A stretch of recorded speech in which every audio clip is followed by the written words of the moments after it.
Hello, welcome to our developer series. Today we're joined by investor royalty, really, Jake and Lucy Colwell from Innova Property. Welcome both. Thank you very much. Thank you. Thanks for joining us. So I'll just give you a bit of an introduction about Jake and Lucy, a few points really. So they've been renovating and selling property since 2014. So looking at them, I imagine they started when they were about 5. Looking fresh, guys. They founded Innova Property in 2018. By the time they were 30, they had left their day jobs and become full-time property investors. It's very impressive. Their main focus, or strategy as people like to call it in all the investment groups, was really flips, HMOs and freehold blocks. They've built an 8-figure investment portfolio from an initial pot of just £80,000. So again, really impressive stuff. In 2024, they were crowned HMO Investors of the Year at the renowned Property Investors Awards. So fantastic. You must have been really happy with that, I'm sure. Absolutely. Yeah. And in addition to growing their own investment business, Jake and Lucy help others grow theirs through their mentor program as well. Okay, so let's get cracking with a couple of questions, if you don't mind, for Jake and Lucy. So tell us about your background in property, property development, really. Yeah, so obviously you've touched on that we sort of started investing in 2014. Like most people, we didn't have a huge pot of money to start investing. So one of our first projects was actually flipping our own home. We bought a 2-bed flat in Clifton, and Jake has a background on the tools, kind of grew up working with his dad on the tools in the kitchen industry. And so we kind of put your skills to work, didn't we? And we renovated our own flat and sold that on for profit. And we used that profit to then invest in what we started with was buy-to-lets in Cardiff. The entry sort of price point was more around our budget in Cardiff for a sort of 2-bed buy-to-let. But then over time, we sort of educated ourselves a bit more on the HMO strategy. And that's when we met yourself, Dan, and started considering other forms of finance. And we continued to flip our own home. But rather than investing those profits in buy-to-lets, we moved on to HMOs and brought our investments solely into Bristol, where we've kind of focused ever since. Great. I guess it's worth mentioning, the first kind of probably 5-6 years, we were doing all this alongside our day jobs. Right. So left uni, both went down the kind of the corporate careers, and we were doing this alongside really. So it's a lot of like late nights, evenings, kind of weekends, just working on the tools and doing what had to be done really. Yeah. Where was it you actually met us or Dan? So actually, Marcus, you did a talk at one of the hotels, Right. and you were talking about cross-collateral charges and if you have an unencumbered property and all that sort of stuff. So I think I heard you talk there, called the office, got through to Dan. Yeah. And we came to your office in Portishead. That was it. Yeah. Must have been about 8-9 years ago. A long time ago, yeah. Look where you are now. Amazing. Okay, so had you always been interested in property? What sparked your interest? Yeah, so I think it was twofold really. So obviously I kind of, my teenage years were spent on the tools. So I was kind of like labouring and then sort of fitting kitchens and stuff for my dad. So I was always quite hands-on. I enjoy that process. I always think it's, even now we say it's one of the most satisfying things that you can do, taking rundown, kind of dilapidated properties and bringing them back into use. Working kind of in the corporate world, there's a lot of, stress and, long hours, and then you get home at night and you didn't really feel like you had much to show for it. Whereas, when you renovate properties, you've actually got something tangible that you can touch, feel, all that sort of stuff. So I've always enjoyed that side of property, even before we started investing for ourselves. And then when we were in uni, we were living in student HMOs in essence. So we were living with 7 other friends in an 8-person house, and at the time we weren't paying the landlord that much. We were paying like £350 a month, possibly, but there were 8 of us. So we were kind of adding it up, thinking, well, that's a nice income. And our landlord rocks up one day in an Aston to come and look at sort of a maintenance inspection or something. So we just thought, this has got to be the industry to to work towards. So that's kind of what piqued our interest. So really, we left uni with a preconceived idea that property was going to be the career path for us. Yeah. At that time, being kind of 21 when we left uni, 22, we had no idea how to be like property developers because we had no money, right? So we just thought that's what we want to do, and the rest we'll just figure out. So we just kind of got day jobs. We both had a little bit of inheritance, didn't we? Sort of 30k each. We saved up a little bit of money, bought our first flat, and we thought, great, let's renovate it, sell it, because it's the only way we really knew how to make money at the time. Yeah. And it all kind of started from there, really. Great, brilliant. So you started with that flat, obviously, as you've said. So how did your strategy, as it were, evolve from that? What led you on to what you did next? So in essence, we only need two things, right? You buy a house, you renovate it and you sell it, or you buy a house and you rent it out. At the time, we didn't know about BRR or bridging or all these creative finance solutions that kind of we know about now. We didn't know about raising private finance, anything like that. So it's literally like we do one of two things.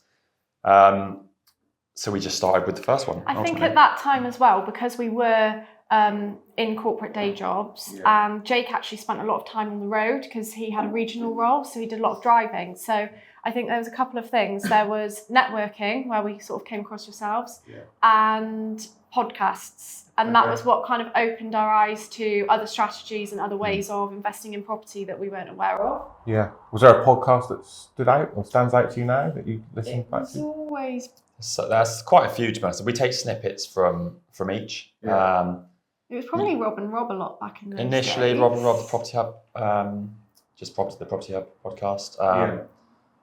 There's been loads. You soak in all this information, and you need to take it with a little bit of a pinch of salt, because what's right for one person is not necessarily right for another. Yeah. So you've then got to try and piece it all together, figure out what's right for you, and then apply it to your circumstances. Yeah. Just because rent to rents are good for one person based in a certain area with a certain income and a certain target doesn't necessarily mean that's the right strategy for you. Yeah, agreed. I think that's the biggest kind of flaw, isn't it, in most of these kind of situations, is that everyone thinks that they can get like the same advice and we're all equal. We're not. We all have different strengths. Income might be better, deposits might be bigger. So I think that's a really good point.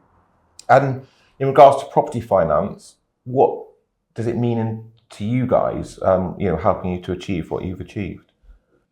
So whilst property is our kind of chosen asset class, really we're in the investment business, right? Yeah. So it all comes down to the numbers, it all comes down to the finance. The reason why we like property or sort of bricks and mortar assets is that you can use leverage. Yeah. And leverage can magnify your gains compared to other asset classes. Yeah. And so really tapping into the world of finance and leverage is really one of the key fundamental pillars that makes property such a successful kind of investment choice. So for us, it kind of all comes down to the finance, really. Yeah. Obviously, you need to be good at the renovation, you need to be good at the lettings, you need to have your compliance. But really, if you're not good at the numbers, you can't get your head around, the end vals and how you're going to recycle money and what your true net yield and net return is and all this sort of thing, then really it's going to be quite difficult to grow. Of course, great. Yeah. And talking about finance again, and in particular a broker, what's important to you from a broker? What do you need from your broker? Well, I think what we've always really respected from Dan is the amount of time that he's had for us, and I feel like we've spent probably hours of your time. Days, I remember the first one. Yeah. Yeah, we've spent a lot of time, and that's what we really sort of value from you, is that you always have a lot of time for us. We always run the deals past Dan way before we even get to the point of offer, because Dan helps us to address the risks, looks at all the exits, and that's the most important thing for us, is analysing kind of the level of risk of each deal and kind of how confident we are with the different options that are available to us. Yeah. And I think over the years, it's been amazing to sort of see how creative you can get and all these different lenders that are out there. That, kind of initially you've got your sort of high street lenders and your more average products, but we've been able to create so much more kind of creative options through Dan's contacts and the lenders that Dan's opened us up to. Yeah, no, really, that's great. A broker is your kind of portal into that world of finance, right? Yeah. We're never going to know all the different products, the different lenders, the different creative ways you can do things, how different rates are changing, different lenders' criteria.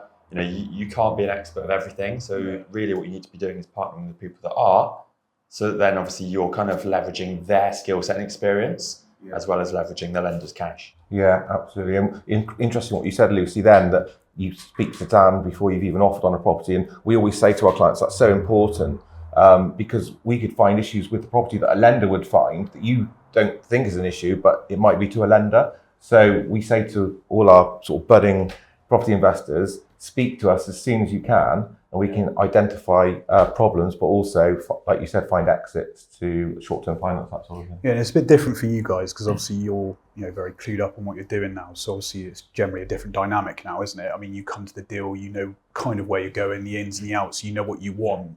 Whereas like you say, maybe not so good with the numbers, that's kind of where a broker can come in because it can kind of help to obviously provide like the end values or even just how much money you will get back out from the property as well. So I always think that's always really important to know that before you're going in and out so you know what to expect. Because the biggest issues I've ever found in the dangerous deals is the ones where they just come to you for the back end exit and there's no like, we don't know what's going on, you just come to it and it's just basically a slap in the face. You don't really know what's going on, so I think that's really important. And a big thing recently has been stress tests and ICRs, right? So it's quite difficult sometimes to get your head around that, and actually what will you be able to refinance on the back end and what can you use to repay your bridging loans and all this sort of things. That's where a broker comes in. And they change all the time. So stress tests have dropped because the base rate came down, so some stress tests got more lenient, and for other reasons banks changed them as well. So, and you cannot be on top of that yourself all the time. I mean, it's hard enough for us, and we've got access to all the software to look at that. But I agree totally. Okay. So how do you and Dan typically collaborate on a project, and what does that process look like really? So our collaboration with Dan typically starts way before we actually get the deal under offer. So we're always speaking to Dan to run through sort of potential projects and scenarios. Firstly, can we get funding on it? What's the appetite from lenders for this type of project? What are the terms going to be? Will it meet stress tests on the back end if we need to refinance it?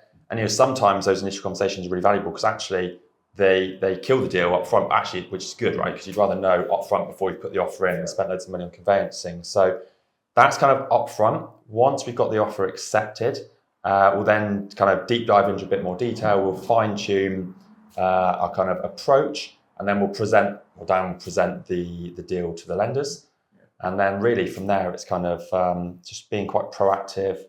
As you can occasionally get kind of lenders, underwriters with a computer says no type sort of situation. So it's just about constant communication throughout the whole process, just to make sure nothing slips through the net. And ultimately, most things can be kind of overcome as long as they're nipped in the bud and dealt with early.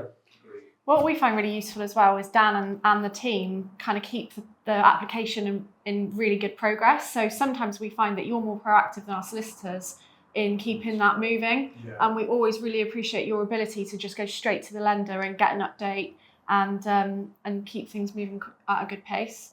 I think that's the biggest thing for me. Like, if we're looking at how a deal goes ahead and why it doesn't, it's generally solicitors, like generally as part of the process, can sometimes be slow. But the biggest issue is it just gets stuck, like in some stage. So it's either stuck because the lender's reviewing something and it's just painful to wait. So you're just going to have to push them. But the solicitor side is quite good because the amount of times we've spoken, and then there's an issue with, let's just say a loan from an investor, or there's an issue with a value of a property that's come out in the wash afterwards, or, it's just always good to be upfront and transparent with each other about expectations. So you know what's going on, I know what's going on. And if you've got any problems, we can just sort them out straight away, or at least let the lender know what's going on, because you don't want to get to the back end of the deal and then find out there's a massive issue that you can't overcome.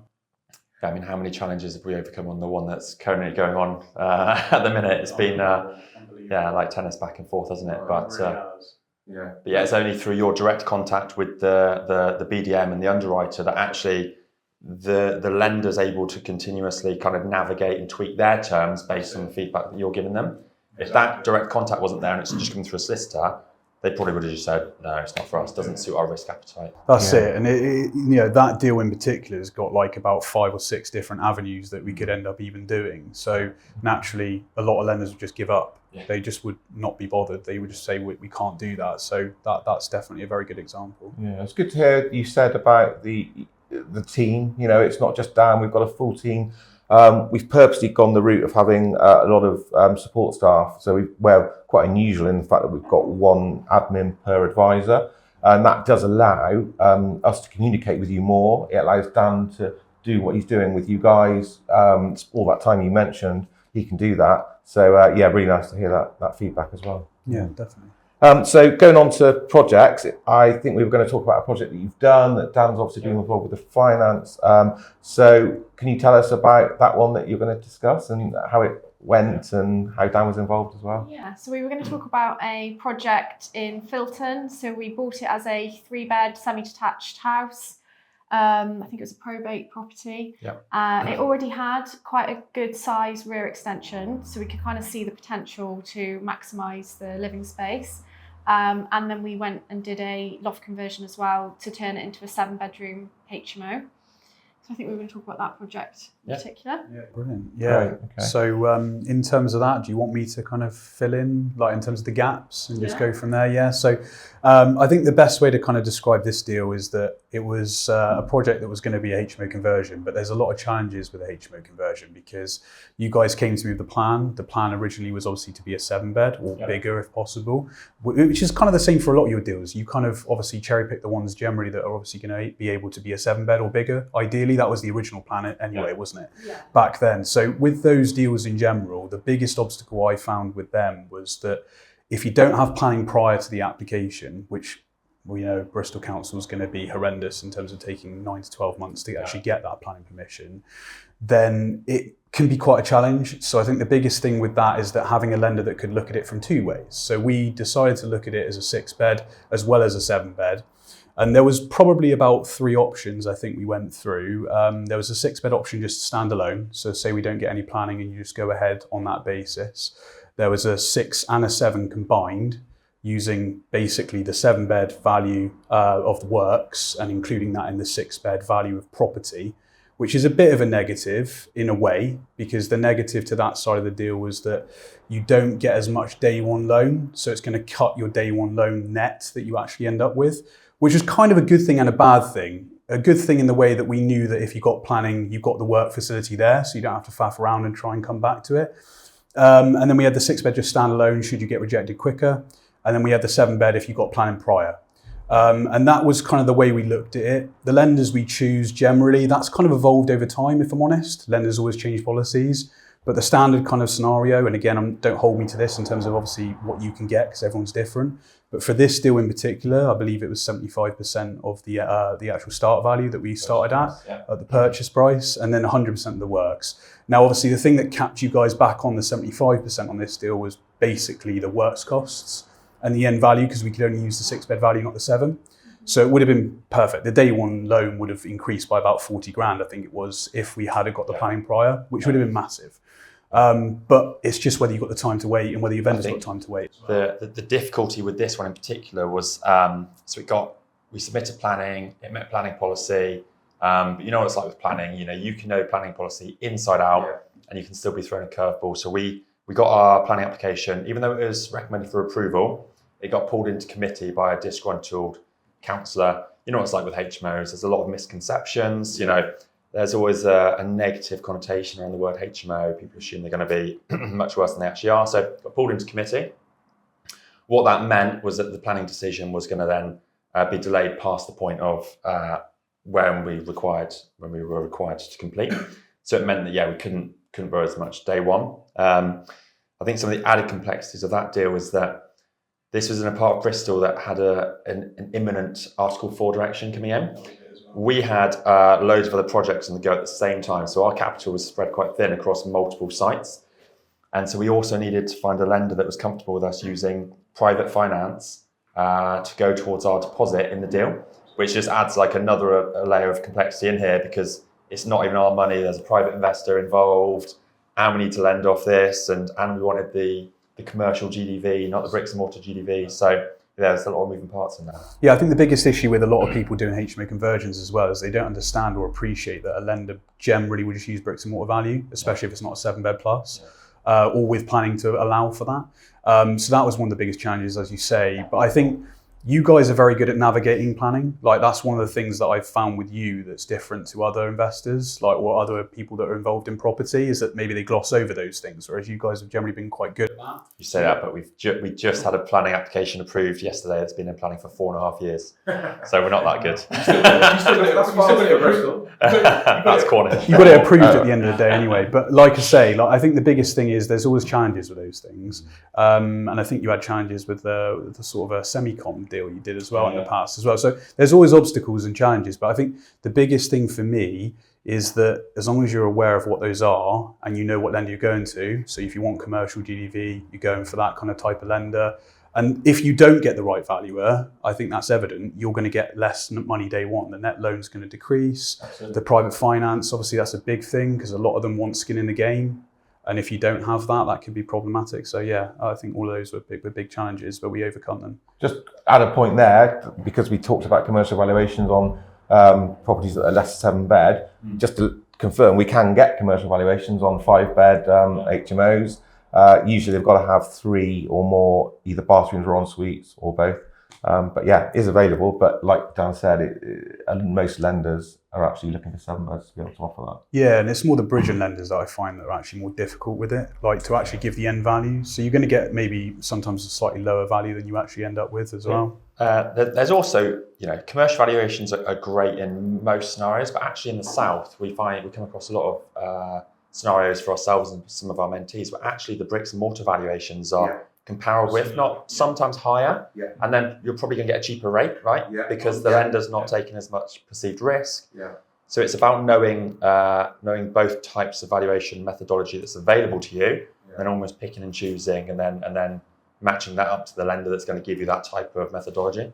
Yeah. Depends how leveraged you want to be as well, because some people don't want to go to the absolute maximum, don't need to. So, well, there are a few lenders that have free valuations, so you could potentially apply to one of those more standard lenders who do bricks and mortar. If it stacks up to the numbers you need, great. If it doesn't, it's not cost you a valuation fee, and then you switch to a different lender that can offer a commercial valuation. Yeah.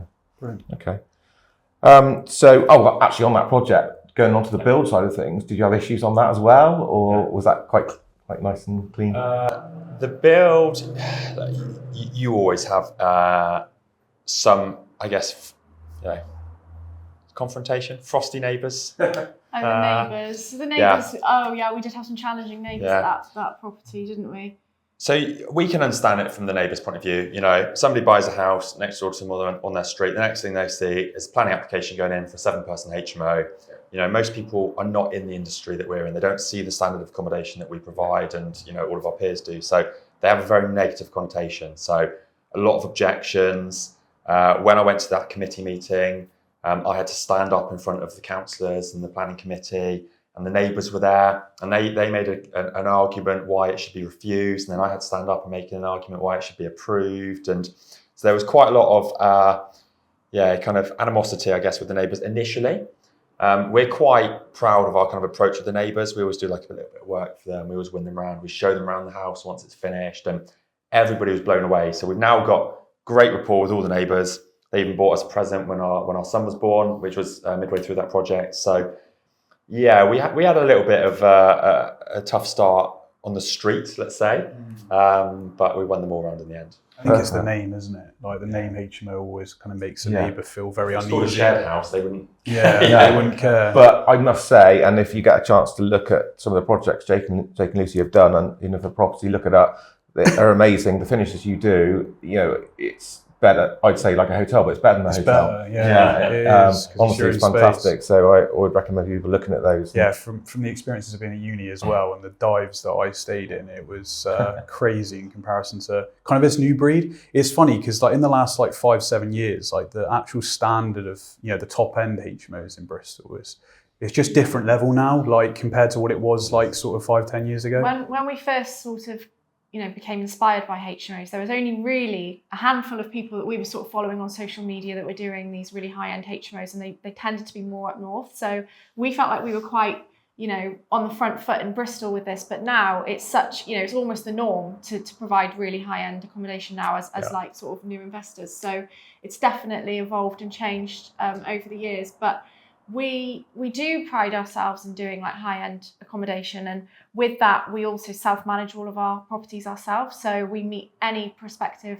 tenant, and we really try and kind of sort of provide a house that's going to be cohesive and people are going to get along. And we also ask them, you know, we say this is a sort of residential area, is this the type of house you're looking for? And we make sure that anyone who's going to live in these properties is going to be respectful of the neighbours, and that has paid off. It has. And we genuinely don't have any sort of qualms with any of our neighbours.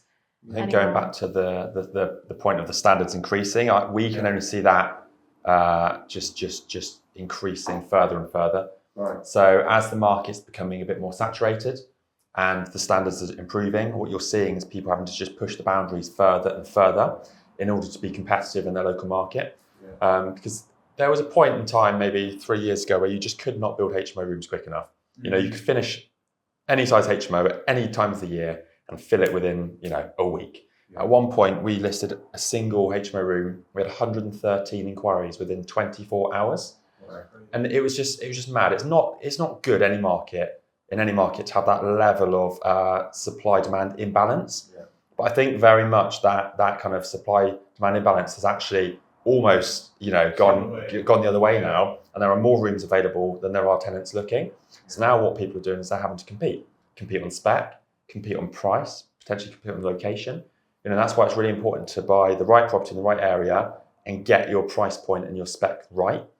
No, obviously anybody can come in and build another one next to you that's a higher spec or undercut you, unless you're in the Article 4. So that's why it's quite important to really understand that kind of level of detail. Yeah. On that note, what's your views on where HMOs sit now, certainly in the areas that you're in? Because as you've said, the demand has certainly gone down. Yeah. So how do you feel about the future of it? I think certain areas have become more saturated than others. Our portfolio is quite diverse around Bristol. We've kind of invested in pockets around the city. So I don't think that I'm too concerned about our portfolio, but I think there are areas where people are struggling more than others with letting. So it's hard to know exactly how it's going to pan out. We also mix our portfolio with professionals and students. So again, we're not too reliant on one particular tenant profile. And I think that's a good idea. I'm happy that we've done that, because if we find we have a student house and maybe there's slightly less demand for students in that area, we're open to actually changing that property over to professionals. And there always seems to be professionals looking. So they're much easier to fill sometimes. I think that's one of the things I generally will say to a lot of clients when they come to me with a deal is that, do you have like a two-pronged approach ideally, or more than two, i.e. in the tenant types? Because if you can only go to professionals or only go to students, it's quite limiting in terms of obviously what you can actually achieve and who you can actually get in there. So if you do have to flip, then obviously you've got more options. Yeah. I think the next couple of years is going to be quite interesting. It's going to be a rocky road for landlords. I think you only have to look at the auctions at the minute to see, you know, how much kind of old stock there is being offloaded, but then, you know, that will then help balance out the supply demand kind of imbalance, and then hopefully we'll return to some sort of level playing field. But I think there's probably a little bit of pain to get there first. Okay, so now the project's complete, you've got tenants in. What would you say you're most proud of on that particular project? So obviously every property project for us is a commercial investment decision, right? So ultimately, it all boils down to the numbers, right? Which you know, we did very well on that deal, but also we do take a lot of pride in the standard of accommodation that we provide and the level of service that we give to our tenants. So a lot of our housemates have been with us for multiple years, and some of our housemates have actually been with us for 5 or 6 years now. Right. So you know, and that comes down to actually the fact that they've got great quality accommodation and, you know, a good service where they live and they feel like it's the home, right? So it's twofold really. It's the numbers combined with the fact that we feel like we're providing good quality housing for people. You know, when there is a bit of a housing crisis in the UK, albeit obviously there's some fluctuations with local markets, but yeah, I think it's twofold really. Great. And then same sort of question to you, Dan, for that project. Where do you feel it went really well from the finance side, and what are you proud of? Yeah, no, that's a good question. I mean, for me, like I think the biggest benefit of that deal was having multiple solutions, so it could work in either way. Obviously, in this case, obviously timing was the biggest thing. So trying to get it across the line as quickly as possible with those multiple options, so we could kind of go to a 6-bed, go to a 7-bed, move around. That was quite good. I think that opened, your guys' eyes to different solutions to the deal as well, which is positive. And that's kind of being agile. So I think that's quite a good thing with being a broker. But the biggest thing also is the exit. So like for me, I'm never really proud of a bridge until you've got the exit, because you're always worried about where you're going to go. Are we going to get the valuation we want? And I say worry, I mean it in a nice way, as in you're caring for your clients. So for me, it's about how we got to the back end side, and the end value was very good. It was actually better, I think, than we expected. We got a commercial valuation, which is kind of a buzzword in this space, but generally it was based upon what we wanted. And we got a good rate. I mean, like at the end of the day, we weren't just kind of pushed to a very high expensive rate just because we know that they do the commercial valuations. It was also because they were able to provide a very competitive rate for even just general buy-to-let mortgages in quite a challenging time as well. It was quite a challenging time and space in this market. So I think it's all of those, really, to be honest. There was quite a lot of successes from that deal. Thanks, guys. So on the finance side, have there been moments where quick decision making from Dan and advice has really helped a project for you? Yeah, I think quite often sort of Dan's relationship with either the BDM or the underwriter can actually be, the difference between an application staying on track or potentially falling through, and maybe even losing the deal completely. So there's many occasions in this industry when we mentioned it before, where the underwriter will have a computer says no moment, and it will just spit out an answer. We'll not lend on this for whatever ridiculous reason they come up with on the day. And actually all it takes is a quick phone call to the BDM or the underwriter to explain the situation, maybe tweak the terms or tweak the approach slightly, maybe bring in a different document to satisfy the lender, and then all of a sudden, that sort of previously insurmountable kind of challenge is now just, another thing that we've just ticked off, and then we can move forward. So I think it's absolutely key with those relationships that you already have with the lenders that you're placing us with, because we don't have those relationships. So, I hear people they think they're saving money by going straight to the lenders, but actually what they then get is they just get, hit a brick wall, computer says no, and they've got nobody to talk to, they've got no experience around how to navigate that. And that's kind of what partly what we're using you guys for, right? Yeah, it's like no time to kind of reflect on a deal. Like if you've got a problem that's challenging and you can't get past it. I had one recently where they couldn't get past it and they lost the deal. Yeah. There's just no time to rectify the issues, and they want to do it, and they've come to me after they've gone direct, and there's nothing you can do in those instances because they're expecting you to start from scratch and complete in maybe a quarter of the time. So I think planning is definitely a big thing, and knowing where you're going and having the ability to get around those obstacles. Yeah, I think the value for money that you provide, like for the service you provide, is amazing, really. Like, because I know there's some brokers that charge like a percentage of the loan, which sometimes you think, I don't want to spend all of that money, especially if it's even before the loan's been offered. Yeah. But I think the way you work and the kind of value you provide us is really good value. The amount of times we've had an inquiry bounce back from a solicitor, and we said, that's just ridiculous. Call you, said, Dan, can you please sort this out? Have a word with the lender, and then it comes back for our solicitor. Yeah, don't need that anymore. Yeah, great. So that's saving time, hassle, stress. Yeah. And sometimes these documents, the lender will just spit out documents, and, it costs a lot of money to get like a deed of subordination, ILA's done, especially if they're like a third party member that's gifting money, an investor, and then you've got to convince the investor to go and get an ILA. You're talking hundreds, or if there's multiple people, thousands of pounds in extra legal fees for these documents. Yeah. That quite often, can be waived. Yeah, and they're not necessary. That's the thing. Like, a lot of those things you wouldn't know if you weren't kind of part with a broker. You might just accept them. Yeah. The amount of times that I've also seen people with independent legal advice, as for one, charged double the price that some other people can get. So it's just about talking, isn't it? Really, and trying to offer value wherever you can. Yeah, I think we can add, that's a prime example, independent legal advice. We've got access to people who do it for as little as £150 per director, whereas you go to a high street solicitor, they could charge you £500 to £1,000 per director. Yeah. So other areas we can save money. We've got strategic partnerships with certain lenders, so we're getting improved rates that even other brokers can't get. So yeah, as well as the stress and time, I think we can add value. So really appreciate that feedback. Thank you. And then leading on from that, anything you've learned on that project on the finance side that you might have done differently, or actually you and Dan, I guess. Anything that we learned? I mean, this was at a time where we were kind of churning out quite a few HMOs, so we probably had three or four on the go at the same time. So I think the agility and the flexibility that you mentioned around planning. Okay, so planning is a big thing. Obviously, it's one of the biggest forces of value in this industry, right?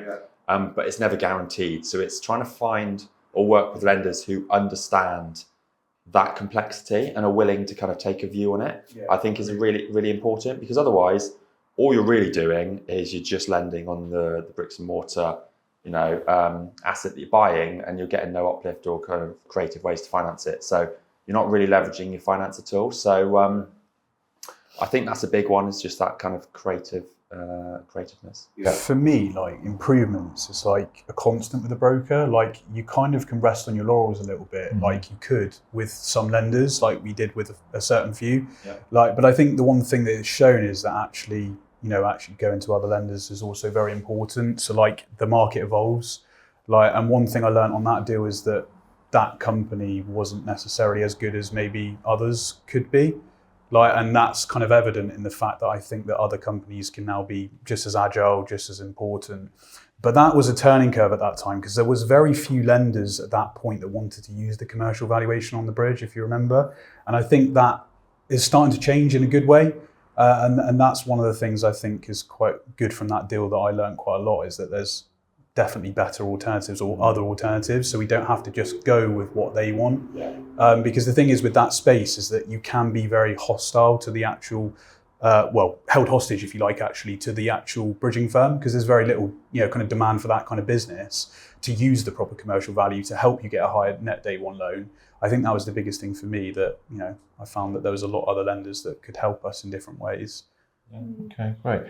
You guys have scaled obviously a lot over time. So have you got any advice for developers who want to do the same and try and scale up and do more? What's that? I'd say get comfortable with finance. Yeah. We used to see deals that we used to perceive were unfundable because it was out of our reach. And actually, as we've grown and the size and scale of the projects have got bigger and bigger and more complex, we're not really putting much more money into some of these much bigger deals than we are actually some of those very early projects.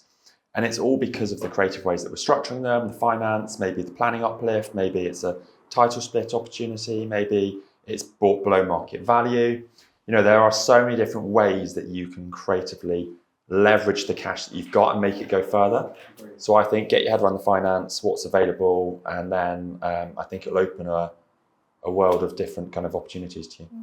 I think just to add to that, I think it's about getting to know your area really well and kind of understanding your analysis and your research around demand, tenant demand, property prices, values, trying to get to know other investors as much as you can and tapping into the information they have and benefiting from their experience as well. Understanding, the yields and the valuations in those particular areas is gold, really. To help you make sure your deal's going to stack the way you need it to. Yeah. So do you feel that it's obviously they're a competitor potentially, another developer, but do you find that it's quite a nice community that you help each other out as well? Yeah, very much so. I think some people will keep their cards closer to their chest, but on the whole, most of the networking events we go to and the people we've met, even sort of operating in the same location as us, it's very friendly environment. Everyone's quite willing to share and help each other out. Yeah. So yeah, definitely. Property is a huge industry, right? There's enough business to go around. We're not necessarily all competing against each other. We're working together in tandem for everyone's mutual benefit. And people have different metrics and different things that they're reasons for investment, and not everyone is looking for exactly the same deals as well. So I think that's the biggest thing, isn't it? Like, when you're investing, it's like, try not to overcomplicate it. Like, what do you actually want? and then add the finance, then add everything else with it, and can you actually achieve it? Like, too many people start at the finance without even having a deal, and then they're just getting completely confused, and it's just a back end way of doing it. Best thing is, what do you want to do? What do you want to achieve? And then can you do it? Is there a finance option available, as you say, with multiple kind of options? I think that's very important. But don't commit to a deal without knowing you can finance it as well. Yeah, 100%. But like, if you know that what you're targeting, you're already doing that to start with, aren't you, before you even get into the finance? And educate yourself, I guess, which you guys have done from the start. I don't know what the latest stat is, but it's somewhere between like 1 in 4 and 1 in 3 sales fall through, right? And quite often when you speak to the agents after a deal's fallen through and you say, why is this back on the market? They almost always quote finance. Yeah. Finance fell through. Yeah. The buyer, the developer couldn't get the finance. Yeah. I think the finance side of things can seem quite intimidating, especially when you're new to investing, you know, talking about lots of big numbers and you've got to sign personal guarantees and all this stuff can be quite intimidating. So I think that's another reason why sort of getting to know other investors and expanding your network is really helpful, because it helps you to sort of relate to other people and hear through their experiences and feel more confident in what you're doing. If you only speak to your friends and family, most of them are going to tell you don't do it. Yeah. We've had some sort of sleepless nights and some kind of quite stressful situations, but then you speak to other investors, you're not actually, ours are not that bad. I always think, like, for me, especially if you're tentative on doing a deal, like run a deal past, like with an example. Like for me, like I always find, like, to calm a client down from that perspective, especially if it's their first 1 or 2, is just to get the numbers on a kind of a piece of paper. Like, okay, what are you expecting? How much is this going to cost? And just kind of slowly going through it to kind of really, you know, kind of let it hit home. Right, okay, is that what you're expecting? And then the good thing about the bridge, generally from my perspective, is that if you're going to end up with an end value, you've got a tried and tested valuer that's going to look at the end value and really kind of look at that. So if you're not happy, you can always pull out. And I think, you know, kind of using those things can kind of hopefully kind of make you a little bit less stressed about the whole process. Yeah, there you go. So Dan's a part-time counsellor as well as a mortgage broker. Okay, so we've talked about what you've done, where you are at the moment. How about future plans? Have you got anything exciting on the horizon, new projects, that sort of thing? Yeah, so sort of the last 18 months or so, we've actually been focusing on some like freehold block acquisitions. We have something else kind of in offer at the moment that we're sort of negotiating on, which will be another freehold block. So that's exciting. We're also working with some other investors and helping them build their portfolios as well. So we are currently have a planning application in for a bank conversion into 9 flats and 2 commercial units. So we are closely watching that application and excited to kind of get started on that development. It's going to be quite a big one, quite interesting. And we're working with a couple of other clients as well with HMOs. So we just finished a 13-bed HMO in Bristol, which was a pretty big project, and that was quite intense because we had to renovate it in between the student changeover period, so over the summer. So then we've got another 6-bed on the go at the minute. We've got an 8-bed in planning, and yesterday we had planning for our Grade 2 listed chapel down near Rock in Cornwall. So that finally got approved after 4.5 years. So that just goes to show sometimes the levels of kind of red tape and hoops that you have to jump through and how long some of these things can take. Will that be a holiday let then? The one in Rock? We're actually going to sell that one. So when we bought it 4.5 years ago, the plan was to maybe convert it into a holiday let. But as the time's gone on, we're actually focusing all of our investments in Bristol. We decided that we didn't really want to be project managing something in Cornwall too far away. So we have buyers lined up, but they were just waiting for planning because, as you know, you can't really raise finance if the planning isn't there. The value of the chapel as is very low. So they were waiting for the planning to be approved, and now we're moving them to the solicitors and the legals to get that purchase wrapped up. Great. And then you said about freehold blocks, so that's title splitting, I guess, and adding value through that. Yes. Yeah. Just another way of using finance creatively to make your money go further, really. Yeah. And Dan, you're involved with that, aren't you, on the title splitting and stuff as well? Yeah. Yeah.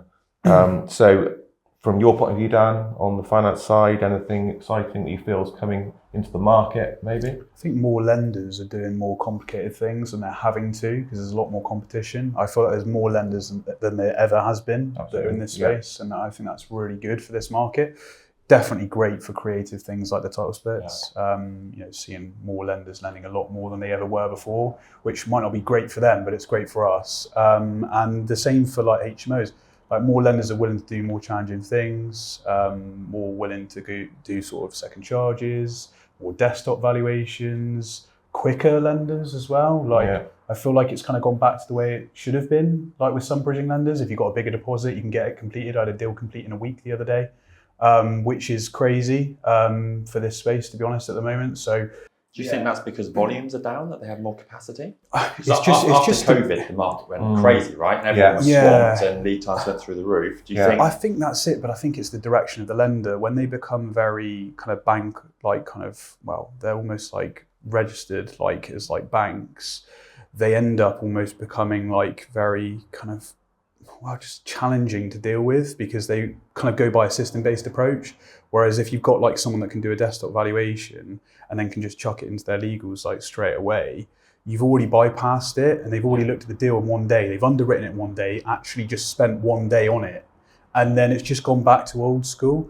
That isn't the case for most deals, because that's kind of more like bricks and mortar kind of things, and most people don't want to get the most money, so they're willing to wait a bit longer, or you've got the planning sides that you guys kind of deal with. But if it's quite an easy flip, it's a really good kind of tool to use. So just things like that, really, to be honest. I mean, every week there's a new bridging lender I see come up. I'm like, crikey, who's that? I've never heard of them. So there's more and more competition. They're vying for position, for profits. So that's why you're seeing new criteria. So I just read one yesterday where the lender on bridging is saying no legal representation required.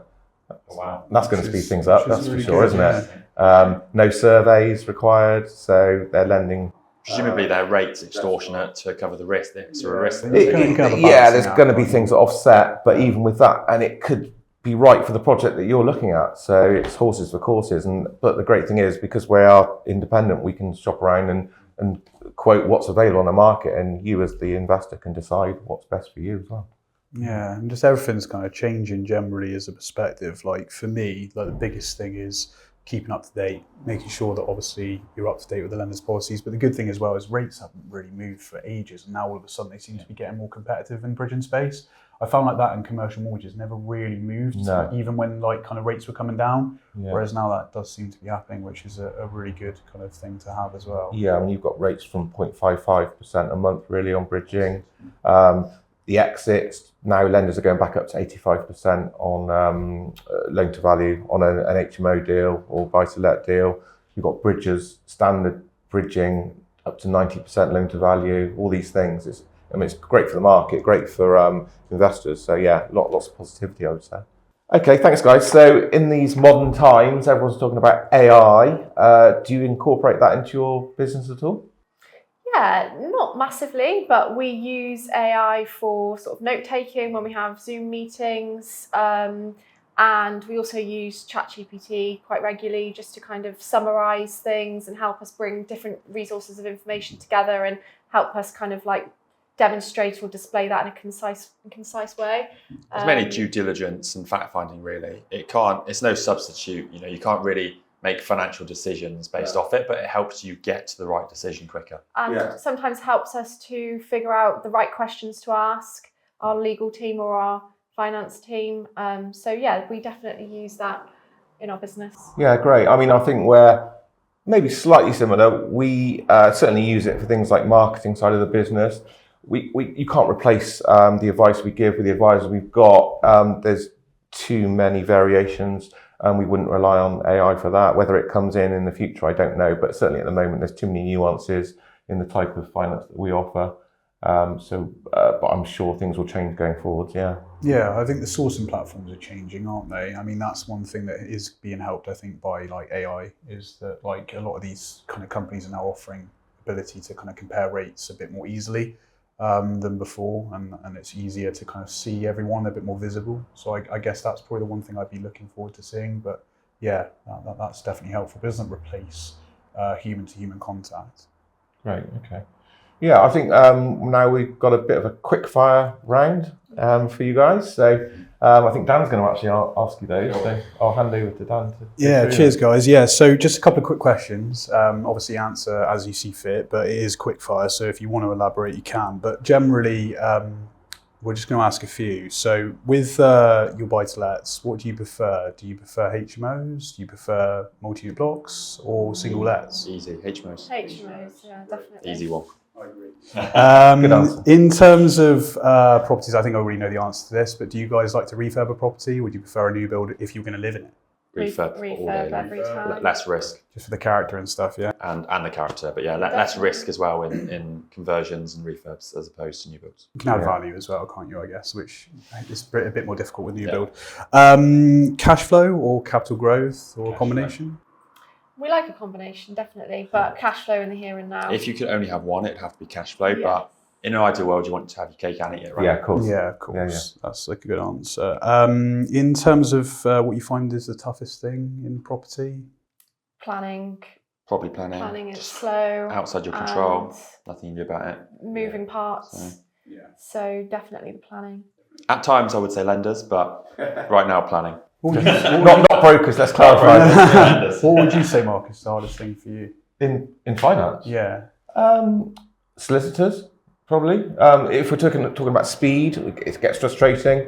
We sometimes find that you do your job, everything you should have done on time, and then it feels that the case is picked up at the last minute, and then problems are found, and it's too late to rectify, or it takes extra time to rectify those issues. So I would like to see that brought forward in the process, perhaps, to get over those issues. Yeah, brilliant.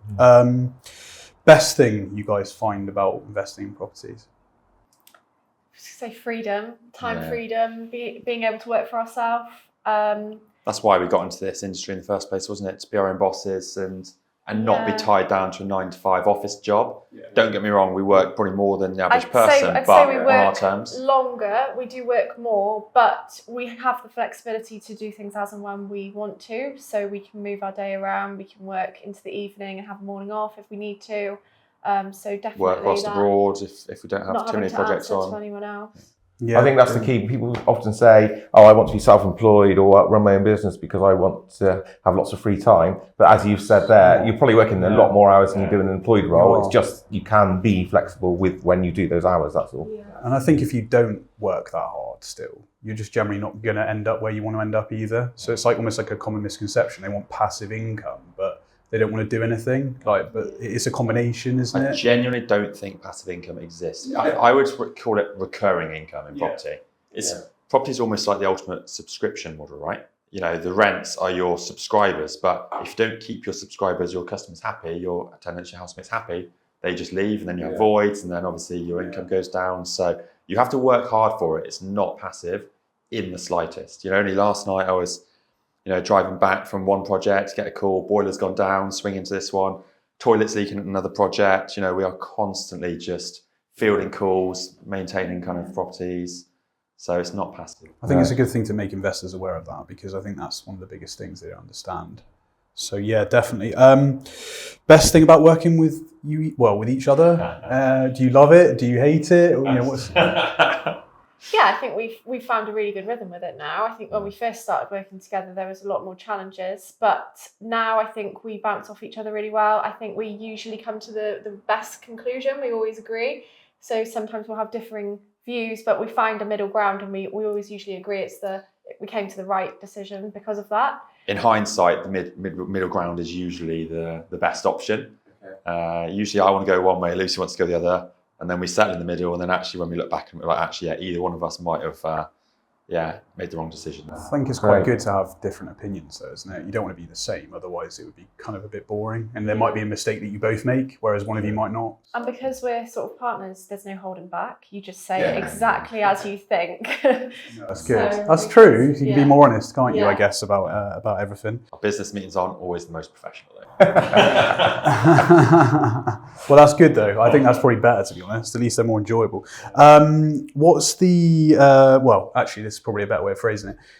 Is there a trick that you guys have used to kind of get to where you are? Or would you say that, is there anything in particular that you could kind of add value to someone that was probably watching this podcast? For me, I think your business is only as good as the people around you. You cannot be the experts of everything. And property is such a multifaceted industry. You need to have an understanding of the build, tenancy law, finance, there's so much that comes into it and folds into this business that the best thing that you can do is just surround yourself with the best, solicitors, brokers, builders, planning consultants, architects. You need to leverage other people's experience and skill set and bring them into the fold and let them help you, because otherwise you're just going to burn yourself out and you're never going to do things as well as somebody else who's, done 5 years at university, let's say, to be an architect. You just can't compete with that, or spends all their days, raising finance for developers for various different deals. Like, we're never going to have that level of exposure. So just partner with the best people. Yeah, great. Brilliant. Okay, and finally, if you had to describe Dan in 3 words, what would they be and why? And keep it clean, please. So the first word that sprung to both of our minds was patient. Dan has a lot of time for us and spent, like we said earlier, lots of time on the phone. And a lot of those times, those cases don't go anywhere. Yeah. So it's a lot of work up front for no work, but then it's part of it. It is, isn't it? Yeah. Secondly, Probably proactive. When it comes to managing cases, keeping them on track. We've never had to chase Dan for anything. You're always one step ahead. We were actually in, bed watching TV one night. Yeah. We get a phone call from Dan. I thought, he must have pocket dialed me. So I ignored it. And then you text me saying, base rate increase due tomorrow. Just typing in your cases, lock in the rate. Can you give me X, Y, and Z? So I was like, fair plays. Typing up our cases at 11 o'clock at night. Yeah, fantastic. And then the last one we were going to say was knowledgeable. We definitely trust what Dan says. We don't have to sort of worry about that, the information he's providing us. So we really feel like Dan knows what he's talking about. Brilliant. Fantastic. It's a good start, isn't it? Yeah, no, very good, Dan. No, thanks both of you. It's been fantastic to hear everything you have to say, your knowledge, and I'm sure everyone watching will be really interested. So thanks very much. Yeah, and thanks for all the help and hard work that you guys do for us as well. Brilliant, guys. Thank you. Thank you.